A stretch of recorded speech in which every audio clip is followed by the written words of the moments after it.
with it.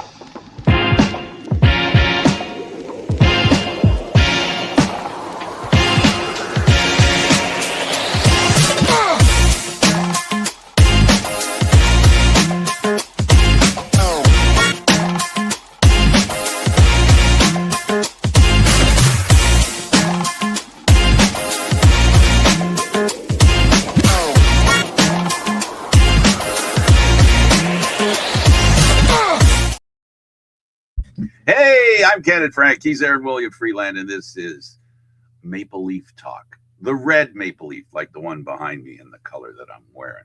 That doesn't mean we don't talk about the Toronto Maple Leafs. They have three players of good standing as far as quality players in the Olympics, and they have a couple of other players that are in there as well, and former players that weren't good enough to stay with the team, but made it to the Olympics.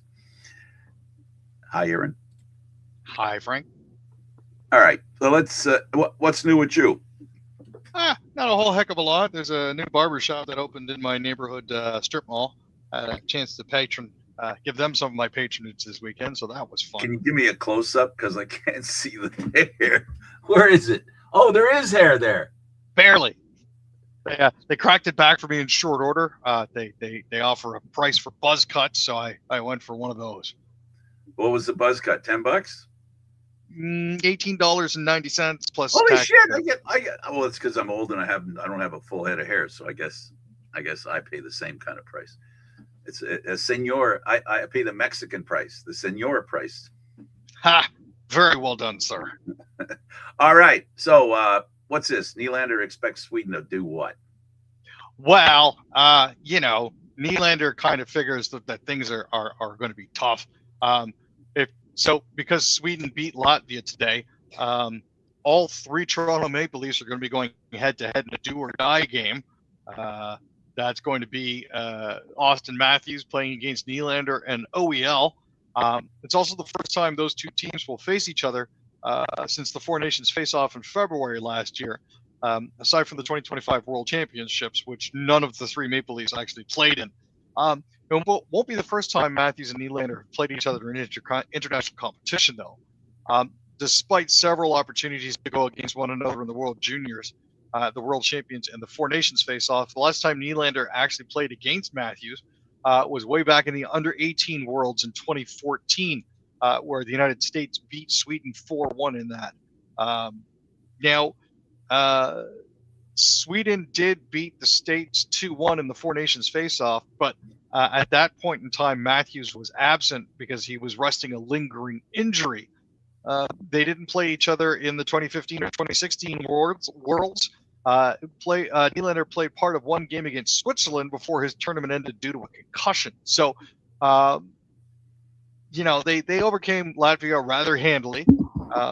But Nylander does expect stiff competition, and like Matthew Tkachuk said about his teammate Tim Stützle on Team Germany, ain't no such thing as teammates out there. So we expect them to play each other hard.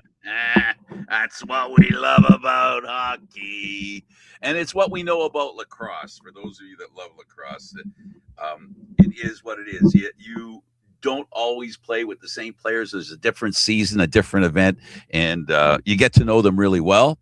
And in some ways, you get to know them a lot better. That's very true. There's nothing quite like rooming with a teammate in an Olympic village to learn everything about them in as short a time as possible. Yeah, everything you want and don't want to know.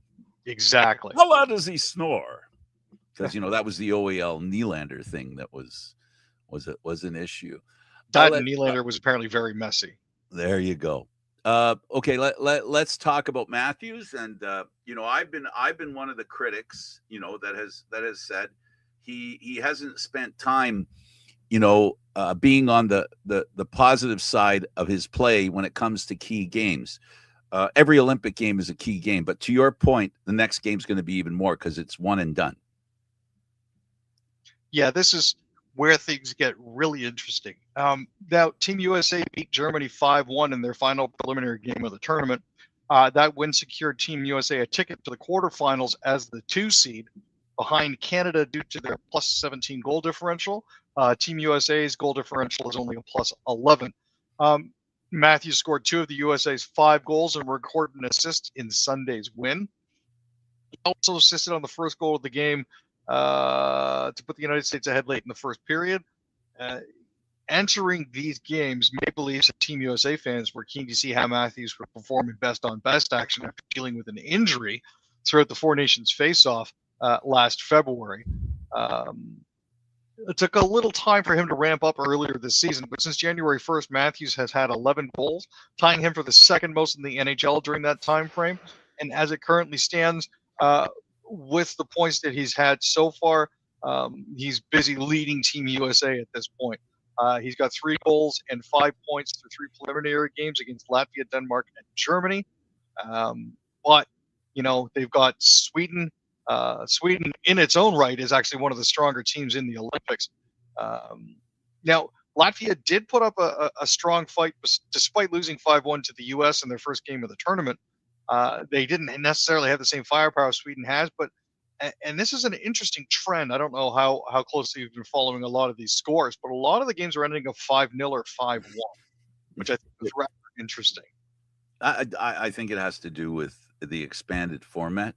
Like we're kind of comparing it, right, Aaron, when you have the top 4 countries or the top 5 countries or the top 6 if Russia's around, which they're not. But apparently they'll be moving in the next the hockey championships, the World Cup. They're talking about bringing Russia in. I don't know about this one, but that's they're going to reinstate them in some capacity or another. The Matthews thing. Here's what I'll say about the Matthews thing. I really like the idea that this is an opportunity for him to break out of that mold, that the shadow, and I don't think this is an unfair statement, the shadow of Marner's ability to make plays, you know, because of the excellent way Marner makes plays, it kind of diminished any opportunity for Matthews to show what he can do. This year has been a transition year. I said it from the beginning when we started doing this show this year. I said what he has to do now is learn how to drive the play, where before he would come in late or he would stand over here and trigger man be happy, be shooting, right? Now he has to be more than a trigger man. And he's showing in this event, not against some really good opponents yet. This is why I say the opportunities here, like we'll see how he does against Sweden.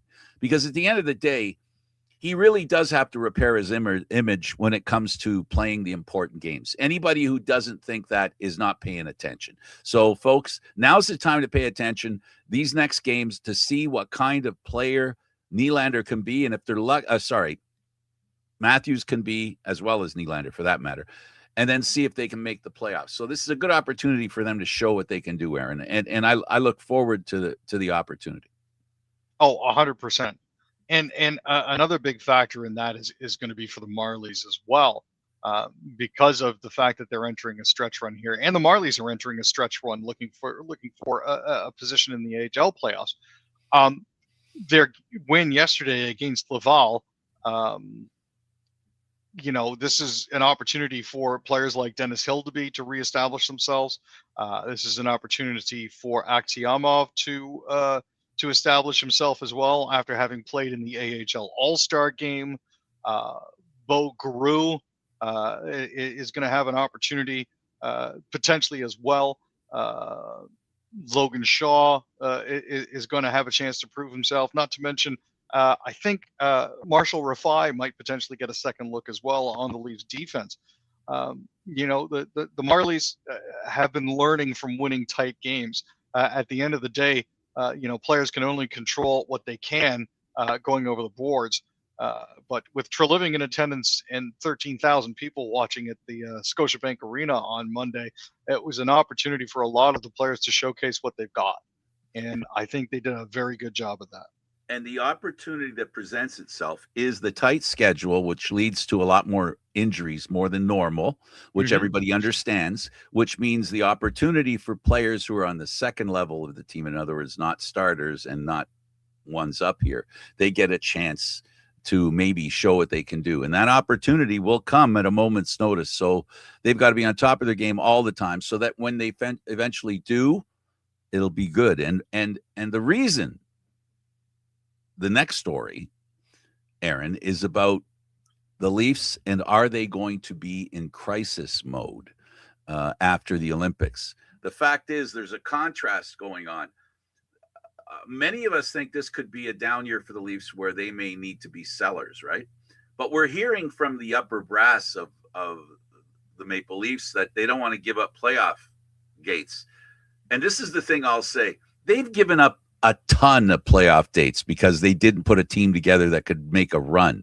So I don't understand how making it to the first round and winning 2 games and going out 4 straight is a benefit to the organization in the long run. No, and you know, as it currently stands with 25 games left in the season, they're currently 6 points behind Boston. For the last wild card spot, they're going to need to jump over Ottawa, Washington, Columbus, and Boston in order to get there. And the other team that's currently in a wild card spot is, wonder of wonders, the Buffalo Sabres. So, well, they've been hovering over there and better. You know, they've worked their way up to 3rd place in the Atlantic. They're a really good team. They're finally playing and having the kind of success that I think all of us felt they could have, much like Ottawa did last year. So we'll see how that goes. Let's talk about what Team Canada did in Milano. So I'm just going to try to run through these because there's a lot. There's a lot of events at the Olympics. This is going to be just a quick rundown of what happened in day 7. In figure skating, Steven Gogolev performed a nearly flawless free skate to place 2nd with 186.37 points. Added to what he got in the short program, he totaled 273.78 to move up from 10th to 5th overall. He was just 1.12 points away from the podium.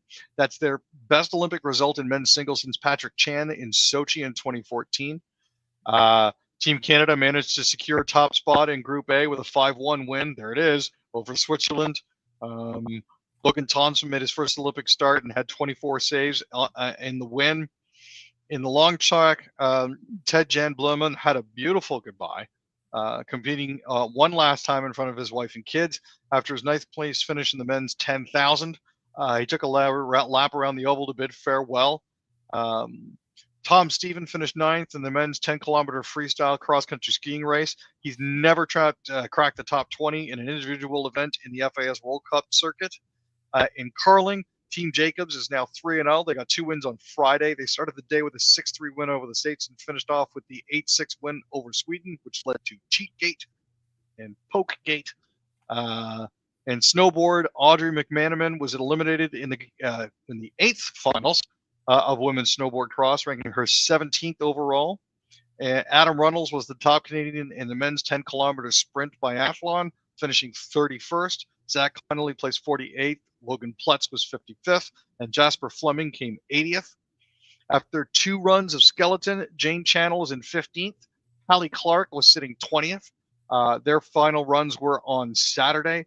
And Joseph Brusik ended the men's skeleton event in 24th place with a 4-run time of 3:52.32. Day 8, we're getting there. We're slowly getting caught up. Another bronze on the board for Team Canada as Laurent Dubreuil got the Olympic medal he'd long been coveting. He won the bronze in the men's 500, which was awesome. William Dangeneau in the finale of the men's 1500. Unfortunately, he ended up in 5th after getting bumped by another racer. Marie-Philippe Poulin returned to the lineup, helping Canada defeat Germany 5-1 in women's hockey. Poulin got her 18th career Olympic goal, tying her with Haley Wickenheiser for the most all-time. Brianne Jenner, Claire Thompson, Sarah Fillier, and Blair Turnbull rounded out the scoring. That victory earned Canada a spot in the semis, which took place yesterday. In freestyle, Maya Schwinghammer, Ashley Kohler, and Jessica Linton were eliminated in the 1/8 finals, ranking 11th, 14th, and 15th. Lauriane Desmarais Gilbert placed 21st after not advancing to the 1/16 finals. Cross-country skiing, Allison Mackey, Jasmine Drolet, Lillian Gagnon, and Sonia Schmidt finished with a time of 1:19:20.7, which puts them in 8th. In curling, Team Holman was sitting at 1-3 after 2 losses on Saturday. They opened with a loss to Great Britain. They also dropped an 8-7 decision to Switzerland despite a strong start and a late end push. Those are really the events that a lot of people have been keying on. Day 9, that would be February 15th, which would have been Sunday. Michael Kingsbury won Canada's first gold medal of the Milano Cortina Games with a victory in the new Olympic event of dual moguls.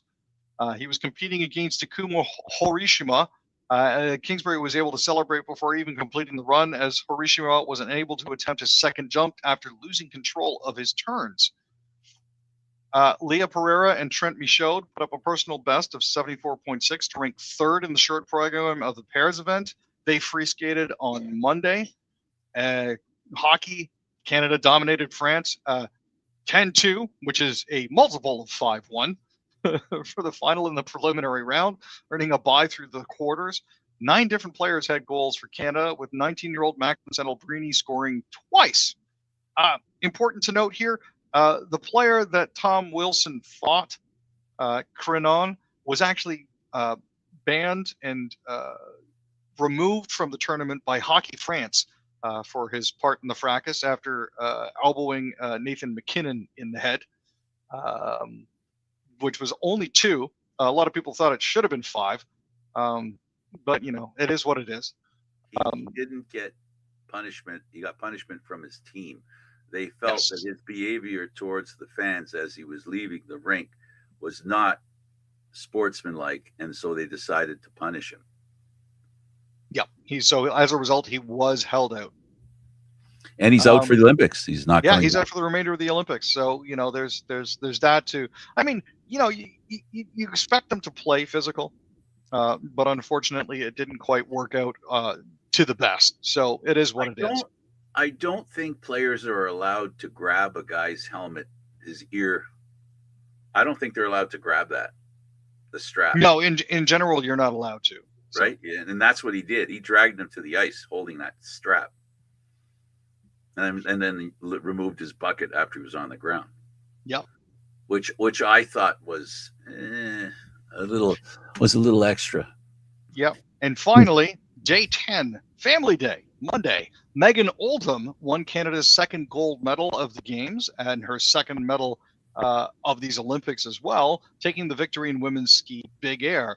Now, they actually delayed the final for over an hour due to inclement weather. I'm not sure if a lot of people are aware, but if it gets a little too windy, they tend to not do that sort of thing, just because it's unsafe for the skiers. Courtney Sareau won her third medal of Milano Cortina, taking silver in the women's 1,000 meters. She's just the second Canadian woman to do 3 medals in short track speed skating, following Kim Boutin, who did it in Pyeongchang in 2018. Marie-Philippe Poulin scored twice to lead Canada to a 2-1 win over Switzerland in the semis of the women's hockey tournament, securing a spot in Thursday's gold medal game, where they will, of course, play the United States. So Leah Pereira and Trent Michaud also finished 8th overall in pairs figure skating. After a surprising third-place finish in the short program, they had a couple of errors in the free skate, earning 125.06 for a total of 199.66.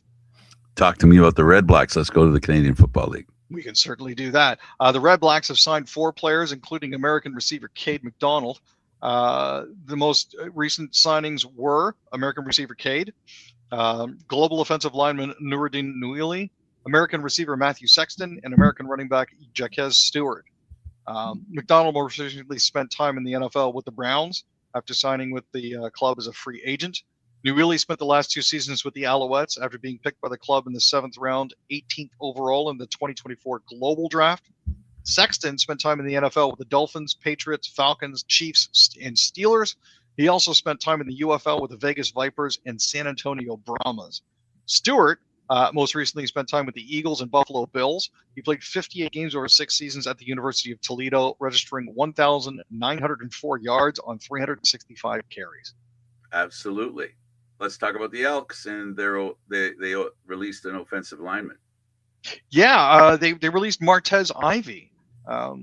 They dropped that on Friday the 13th. He was named to the West Division All-CFL team in 2024. He was traded from the Argonauts to the Elks just before the 2022 season and spent 4 years with the Elks all the way up until last season. He's appeared in 67 games over 5 years in the CFL. So we'll see where he picks up. Well, he could an experienced Canadian Football League player. Let's talk about the Lions, and they signed a defensive back. Yeah, they signed Deontay Ruffin and quarterback Giovanni McCoy. Ruffin was a pending free agent before he was released by Montreal in January. He played 46 regular season games over the last 4 seasons. He moved to the Calgary Stamps in 2022, appearing in 9 games. Signed with the Owls in 23 and registered 23 tackles and a forced fumble in 11 season games. McCoy began his collegiate career in Idaho from 21 to 23, suiting up in 26 games and completing 448 of 684 passes for 5,843 yards. So they're getting a decent offensive arm in there as well. So that's a good thing for them all around. Absolutely. The best thing ever. Let's talk about the Bombers.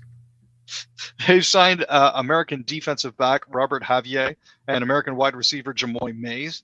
Javier signs up with the Bombers after time in the CFL and NFL and a 5-year collegiate career at Towson. After his release from the NFL in September 24, Javier actually had signed with the Saskatchewan Roughriders, spending the rest of the season on the practice roster. Mays signed with the Bombers after time in the NFL, and a 5-year collegiate career with Cincinnati and Chattanooga between 2020 and 2024. And 2025, Mays signed with the Bengals as an undrafted free agent and competed in training camp. He appeared in all 3 preseason games, had 1 reception for 48 yards on 5 targets. Excellent. Let's talk about Scotty Barnes of the Raptors. Yeah, Scotty Barnes had a fantastic all-star long weekend, let me tell you. He actually hit a buzzer beater in the opening mini game against the World. He was playing for the USA Stars and hit a 3-pointer for a 37-35 victory in the first of 4 games at the Intuit Dome in Inglewood, California. He then added the punctuation to a dominant tournament final victory for the Stars, hammering down a dunk with 0.9 seconds left to cap a 47-21 victory over Team Stripes, which featured teammate Brandon Ingram. He finished with 11 points in his 3 minigame appearances. Ingram was held off the score sheet in the 2 games he played for the Stripes. Anthony Edwards was named the Kobe Bryant Trophy winner as the All-Star MVP with 32 points over 3 games for the Stars. Excellent work. Excellent work. Let's go over to Major League Baseball and talk to me about Schneider. So Schneider was candid when it came to what he expects out of the Jays here. He said, we're not defending the AL East. We're not defending the American League. We're attacking 2026 like we did in 25 or any other year. When you're trying to win the division, you're trying to win the World Series. In other words, the Blue Jays are not coming into the season in defense mode. They're basically going to try to get out there all guns firing to take the win. They're going to open their preseason on Saturday against the Philadelphia Phillies. And will play their first regular season game against the Oakland A's on March 26th. With a giant target on their back. Oh, Vladdy has some stuff to say. Yeah, he said through his interpreter, when I left, I felt like I'd faced reality. The only thing I had left to say to myself was just thank God for the year I had, for the year the team had, and after that, I turned the page. He says the Jays are very capable. It's going to be a lot more fun, and I'm actually more happy than last season. I have good feelings about this year, and know we're capable of doing a lot of good things. He signed a 14-year, $500 million contract back on April 9th with the Jays. He hit .292 with 23 home runs, 84 RBIs, and a .381 on-base percentage. So for the first year of the contract, they're certainly getting their money's worth out of it. Now, they asked Vladdy, do you consider yourself a leader? He says, no, I always put myself as a good teammate. And when you're a good teammate, then you become a good leader. But right now, I'm a good teammate. So that's awesome. It's awesome. Yeah. Love the guy. Let's go to the National Hockey League and the Canadian NHL teams. And let's start with the Habs. So while the NHL has been on pause, Alexander Tessier, Oliver Kapanen, Nick Suzuki, and Juraj Slafkovsky have all been playing in the Olympics. Tessier is the only one who hasn't qualified for the quarterfinals. France lost all of its 3 games, and now they're playing Germany. They played Germany, this morning. Needless to say, France won't be the favorite there. They weren't. It didn't end well. But that's, it is what it is. But yeah, they've got a few players that are participating in this point at the late stages of the game. So that's good to see. I don't know how that ended up there, but it did. My apologies. That was funny. And if he said it to me, not to you. I want you to know that. Talk about Stützle. So Stützle actually is tied for the tournament goals lead, which is kind of neat. The list of players with 4 goals in these Olympics is actually short. It's Stützle and Macklin Celebrini, and that's it. In the third period of a 5-1 loss to the United States on Saturday, Stützle beat Connor Hellebuck with a wrist shot over the glove to extend his Olympic goal streak to 3 games. But all things being equal, I'm kind of glad to see that his own teammate, Brady, didn't try to take his head off during that game. So, because they've been bitten by the injury bug when it comes to midseason tournaments before. I have the Ottawa Senators, and it would suck if, their own captain had done that to one of his own teammates. Yeah. And we're getting a little bit of a unintentional spin on the negative side for the American team, because somebody did an Instagram post where they were taking a video of the players coming off the ice, and the Canadian team came off, and all the players gave all the fans a happy slap, right? Then the Americans came out, and it was like nobody did anything. They just looked at the fans, and some even didn't look at the fans. They just kept going. I think maybe 4 of the players went. And I think part of that was because that was right after the game in which Fiala got injured. I think Wilson fell on in that game. It gave him a couple broken bones. But that, I think, was more of an acknowledgement of that. Thank you for sticking with us and being around more than anything else. But yeah, the lack of interaction between Team USA and their fans is a little concerning. Jets. Yeah, Niederreiter, man, has not had a good Olympics so far. He didn't leave his mark offensively through 3 games. They were hoping that he would be able to step it up against Italy for a chance to play Finland in the quarters. As it is, the jury is still out as to how he's performed. I think he was hoping for an offensive break in order to give his return to the Jets a bit of a boost once everything picks back up again. But it doesn't look like he's had the best Olympics so far, which is unfortunate. Yeah, that's too bad. Talk to me about the Oilers. So there's a lot of talk going on here about what the Oilers' real problem is. Talking about bottom 6 forwards and the ice time that they're getting is really a distraction from the real sickness here. There's been a lot of debate about what's wrong with the Oilers right now. And some have fixated on how little time the bottom 6 forwards have been getting and how it's hard for players to thrive if they don't get ice time. They don't have a clearly defined role. On the other side of that, it's like, yeah, but they haven't been playing well enough to warrant getting more ice time, because that could make things even more dangerous. But the big critical question here is, there's two kind of thoughts here. When the bottom 6 forwards have been playing poorly, giving up far more goals against an even strength than they've scored, Knobloch has played them less. That's what you expect any NHL coach to do. The NHL coach's primary job is to try to get the right players on the ice to win. But in the 2024 playoffs, when the bottom 6 performed almost as poorly as they have in the 25-26 regular season,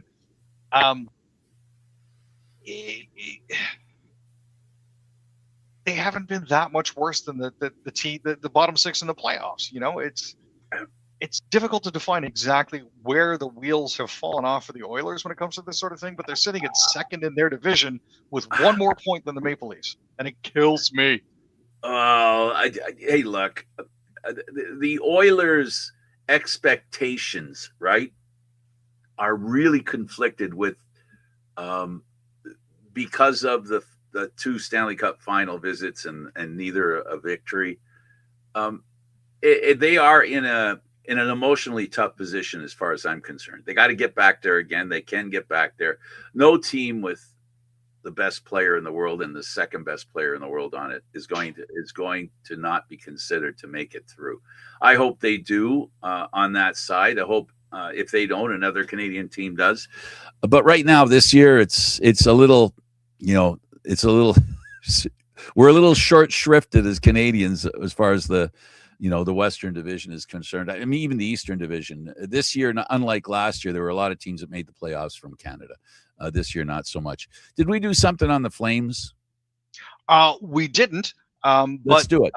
Sure. So the Sharks are looking to add a defenseman currently. One of the targets that have been talked about for this is Zach Whitecloud, who was recently acquired by the Flames, but they're currently looking at him as a trade target.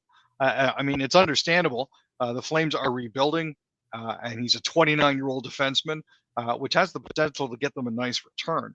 If the Sharks do land Whitecloud, he could slot very nicely in their top four and on the penalty kill because he plays a smart defensive game and isn't afraid to throw the body. Ask Matthew Nyes, he'll tell you all about that. Whitecloud would also give the Sharks a player plenty of playoff experience and a Stanley Cup on their resume, which wouldn't be a bad thing for a young Sharks club on the rise. He would also be more than a rental for the Sharks if they acquired him. He's got a $2.7 million cap hit until the end of the 27-28 season, which also adds to his appeal. He basically, in this regard, stands out as a major item of interest, put it that way, for the San Jose Sharks. A tempting option. Canucks, who might have a lot of options still left. I mean, they've got 6 players of the 7 that were sent participating in the qualifying round. Canucks forward Lucas Reichel is on Team Germany. You've got Philip Hronik and David Kampf in Czechia's lineup. They're playing Denmark. And then you've got Elias Pettersson, who plays for Sweden, and Teddy Bluger and Henri Verizkis, who both play for Latvia. So at least those players are getting experience with this sort of thing. I don't know, man. It's a tough road for them. A great road for them. Good for them. All right. Well, that about wraps it up for us, Aaron. I'm looking forward to the Canadian team, the next game. We're only a matter of a few games away from deciding who has the gold medal. So it's going to be interesting, an interesting week.